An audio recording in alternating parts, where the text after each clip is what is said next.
dans le ventre de notre je crois en Dieu.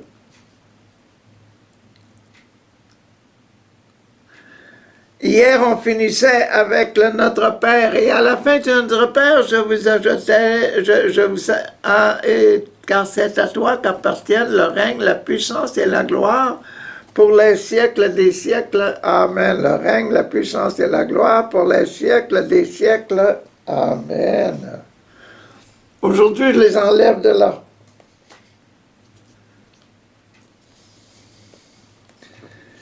Et admettons que c'est le numéro 5 ici.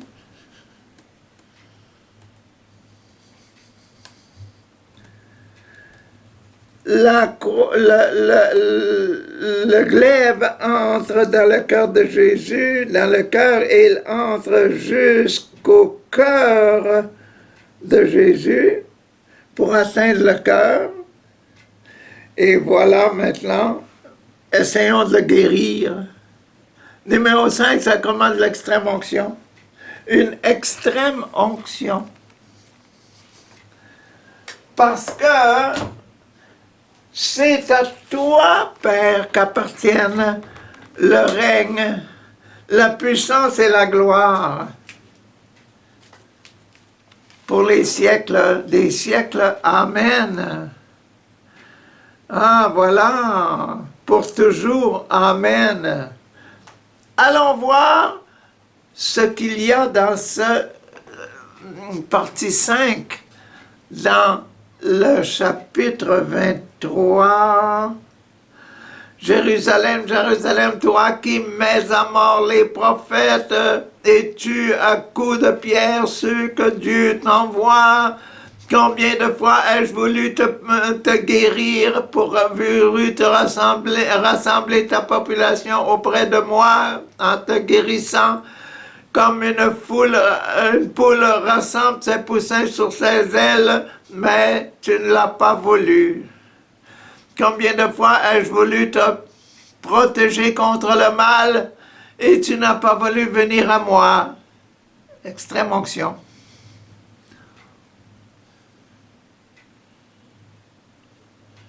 Eh bien, comme tu ne l'as pas voulu, je vous le déclare dès maintenant, vous ne me verrez plus jusqu'à ce que vous direz que Dieu bénisse celui qui vient au nom du Seigneur. Jésus sortit du temple et comme il s'en allait, ses disciples s'approchèrent de lui pour lui faire remarquer les constructions du temple. Vous voyez tout cela? Alors Jésus prit la parole et leur dit, vous voyez tout cela, je vous le déclare. C'est la vérité. Il ne restera pas ici une seule pierre posée l'une sur l'autre. Tout sera renversé. Et c'est ça. Donc, jusque-là, c'est le numéro 5. Les essais de Jésus de guérir Jérusalem, de guérir toute la population juive, ne pas tuer son Messie. Mais la population juive, n'a pas voulu se guérir, donc qu'est-ce qu'il va arriver? Le temple de Jérusalem va tomber en ruine. Et c'est ce qui est arrivé.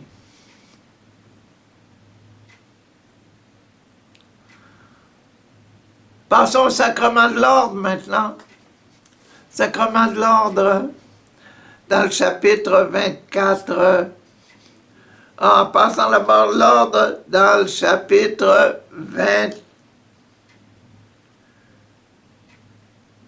dans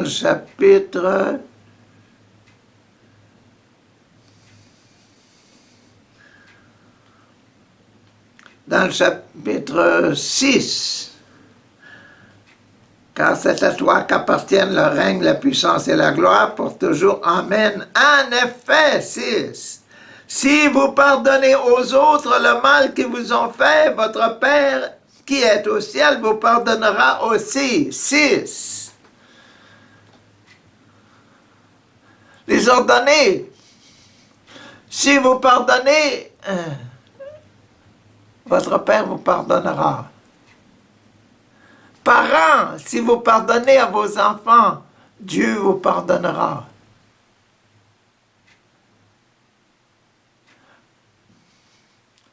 Un peu à tous les degrés, on peut dire ça. Roi, soldat,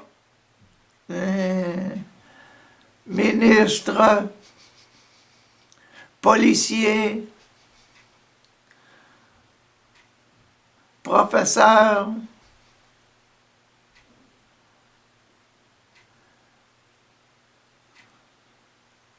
leaders, coach. Si vous pardonnez, Dieu vous pardonnera. Pour réussir, il faut pardonner.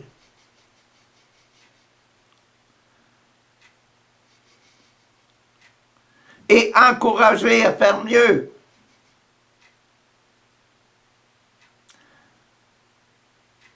Un coach, un bon coach, c'est celui qui pardonne beaucoup, mais qui encourage à faire mieux.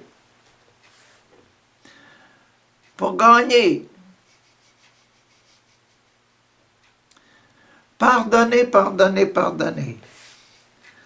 Bon, qu'est-ce qu'il dit au numéro 6? Jésus, dans le chapitre 24 maintenant, Jésus était assis sur le mont des Oliviers, ses disciples s'approchèrent alors, en particulier, ils demandèrent, « Dis-nous quand cela se passera, la destruction. Et quel signe indiquera le moment de ta venue à la fin du monde, ta venue à toi, parce que c'est toi qui appartient à toi qu'appartient le règne, la puissance et la gloire. Dis-nous quand est-ce et comment. » Jésus leur répondit, « Faites attention que personne ne vous trompe, car beaucoup d'hommes viendront sous mon nom et diront, je suis le Messie. Et ils tromperont beaucoup de gens. Vous allez entendre le bruit de guerres proches et de nouvelles et des nouvelles sur des guerres lointaines. Ne vous laissez pas effrayer. Il faut que cela arrive, mais ce ne sera pas encore la fin du monde. Toutes ces guerres-là, toutes ces malédictions-là que vous allez entendre, là, ne vous effrayez pas, c'est pas la fin du monde. Un peuple combattra contre un autre peuple et un royaume massacrera un autre royaume. Il y aura des famines, des tremblements de terre dans différentes régions. Tous ces événements seront comme les premières douleurs de l'enfantement. L'enfantement de la venue, de ma venue sur terre, de mon retour. Alors des hommes vous livreront pour qu'on vous fasse souffrir et l'on vous mettra à mort. Tous les peuples vous haïront à cause de moi. C'est moi qui dois venir comme le Sauveur, le Rédempteur. En ce temps-là, beaucoup abandonneront la foi. Oh, ya. Ils se trahiront et se haïront les uns les autres. Se trahiront, se haïront les uns les autres. Mauvais temps spirituel.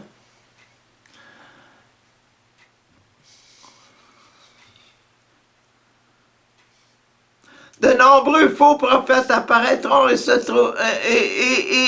tromperont beaucoup de gens.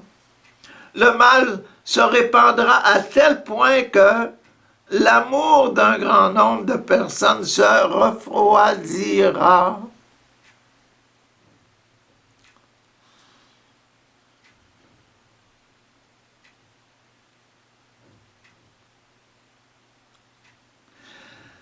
Mais celui qui tiendra bon jusqu'à la fin sera sauvé.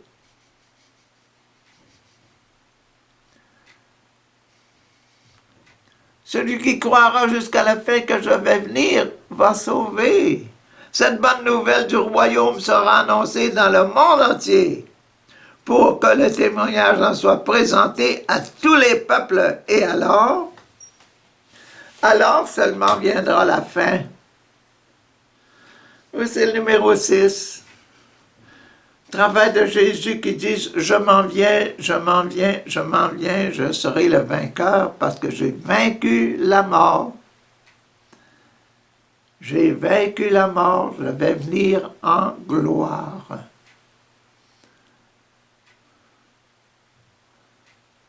Ça, c'est la puissance, il a la puissance en lui de venir en gloire. Il va triompher de toutes ses difficultés morales et physiques.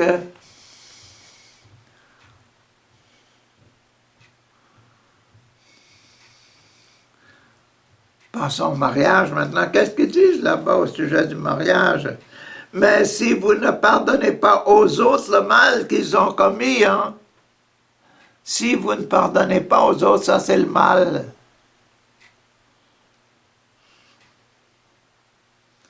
Votre Père ne vous pardonnera pas non plus vos péchés. C'est le malheur éternel.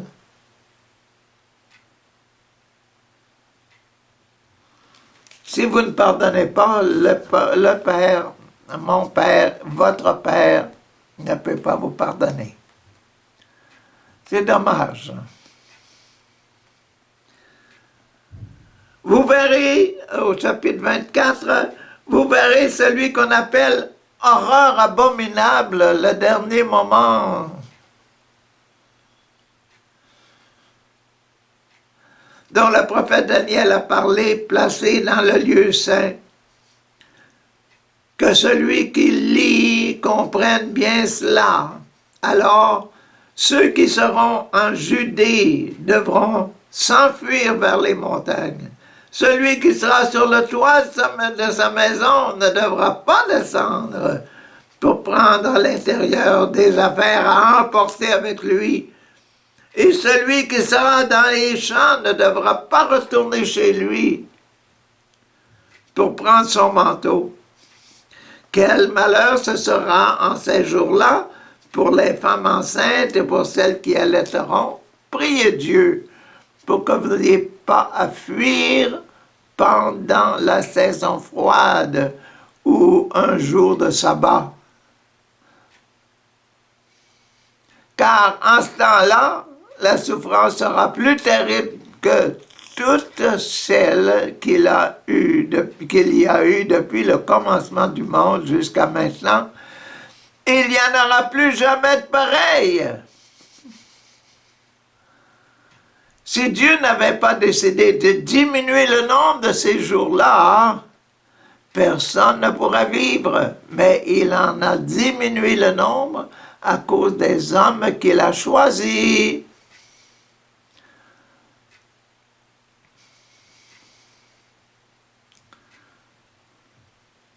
Si quelqu'un vous dit alors, regardez, le Messie est ici, ou il est là, ne le croyez pas.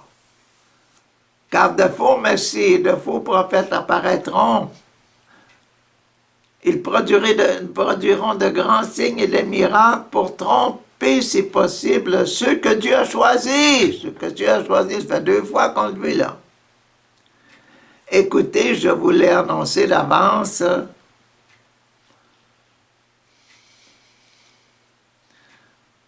Si donc on vous dit, regardez, il est dans le désert, n'y allez pas. Oui.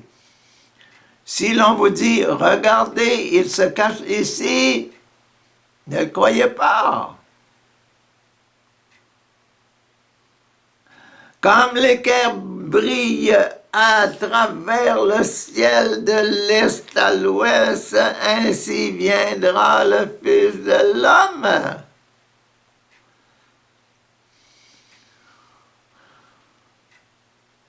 Où que soit le cadavre, là se rassembleront les vautours.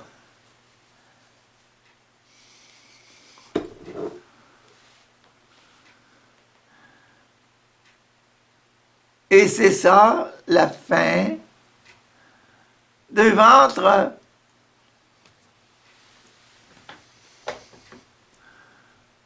La fin de l'Eucharistie.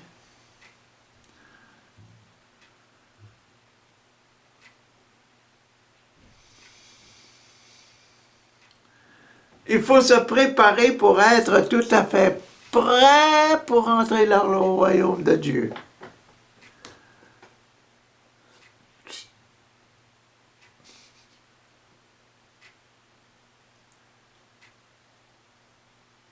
La délivrance personnelle de tous nos biens, quitter tout et s'attacher à Dieu seul, c'est le remède pour la vie future, pour la vie éternelle.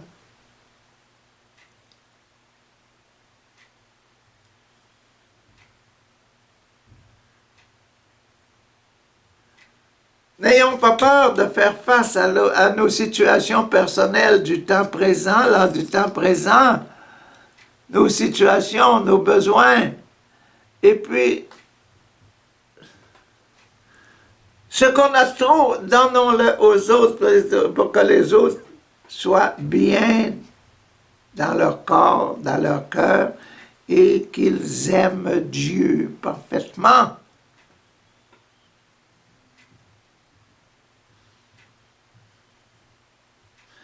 C'est ça qu'est la partie du ventre. Se bien nourrir pour être prêt à aller au ciel.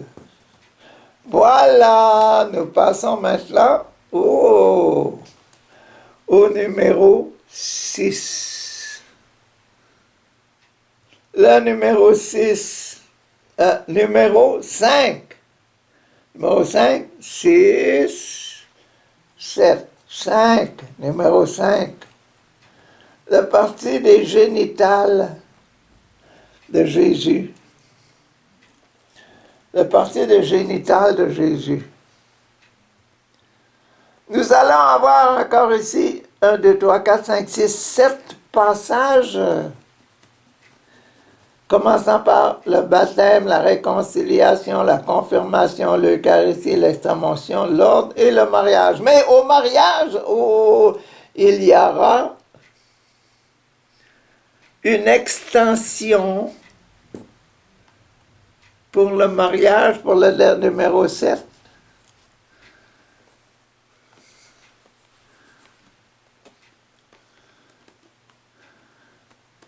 Vous les papas, là, quand vous voulez vous marier, vous sentez une extension. Et c'est ça ici, il y aura 7 passages à cette partie-là en jaune ici. C'est l'extension du passage numéro 7. Donc, on ne doit rien attendre de spécial jusqu'à ce qu'on arrive au dernier passage. Et le dernier passage, on va arriver avec 7 autres.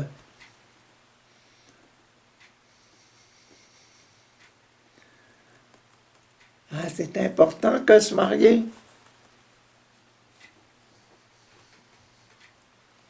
C'est important le mariage pour Matthieu.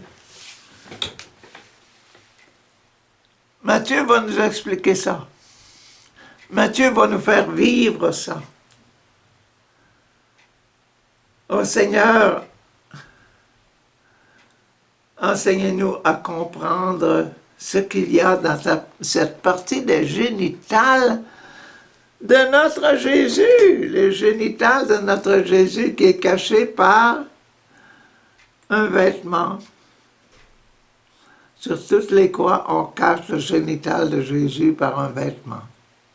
Et c'est à cet endroit-là, le numéro 5, là, la partie numéro 5, grande partie numéro 5 sera le génital du côté de Jésus. Le génital de Jésus. explication. Quelles sont les préoccupations de Jésus dans le génital? Comment Jésus nous